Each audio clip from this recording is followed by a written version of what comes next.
കൊടൈക്കനാലിൽ ചെയ്യരുതാത്ത 5 കാര്യങ്ങളാണ് പറയുന്നത്. ചെയ്യരുതാത്ത പറയുമ്പോൾ നെഗറ്റീവ് മീനിങ്ങിൽ എടുക്കണ്ട. നമ്മളെ യാത്രയെ പോസിറ്റീവായി മാറ്റുന്ന കുറേ കാര്യങ്ങൾ. ഒന്നാമത്തെ കാര്യം, കൊടൈക്കനാലിലെ വ്യൂ പോയിൻറ്റ്സുകൾക്ക് നമ്മുടെ പേര് വരാൻ ഇടവരുത്തരുത്. ഇതെന്താ ഇങ്ങനെ പറയുന്നത്? ശരിക്കും ഒരു വ്യൂ പോയിൻറ്റിന് നമ്മുടെ പേര് വന്ന രസമല്ലേ എന്ന് നിങ്ങൾ ആലോചിച്ചിട്ടുണ്ടാവും. എസ്കേപ്പ് റൂട്ടിനെ പറ്റി നിങ്ങൾ കേട്ടിട്ടുണ്ടാവുമല്ലോ. കൊടൈക്കനാലിൽ നിന്ന് മൂന്നാറിലേക്ക് ഇറങ്ങുന്ന കാട്ടുവഴി. ആ എസ്കേപ്പ് റൂട്ടിൻ്റെ കൊടൈക്കനാൽ സൈഡിലുള്ള ഒരു തടാകമാണ് ബേരിജം. അവിടെ ഡോക്ടേഴ്സ് വാലി എന്ന് പറഞ്ഞിട്ടൊരു വ്യൂ പോയിൻ്റ് കണ്ടു. അപ്പോൾ ഡോക്ടേഴ്സ് വാലി എന്ന് പറയുമ്പോൾ നമ്മൾ കരുതുന്നത് ഡോക്ടർമാർ വന്നിട്ട് ആ വാലിക്ക് പേരിട്ടാണ്. അല്ല, വ്യൂ പോയിൻ്റ് കാണാൻ ഒരു ഡോക്ടർ കയറി അദ്ദേഹം ദൗർഭാഗ്യവശാൽ താഴേക്ക് വീണ് മരിച്ചു. അങ്ങനെയാണ് ഡോക്ടേഴ്സ് വാലി എന്നുള്ള പേര് വരുന്നത്.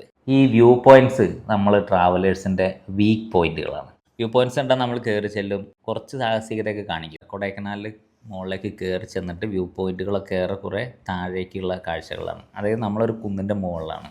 ഈ കൊടൈക്കനാലിലെ നിങ്ങൾക്കറിയാം എല്ലാ സമയത്തും ഇങ്ങനെ കോട മാറിക്കൊണ്ട്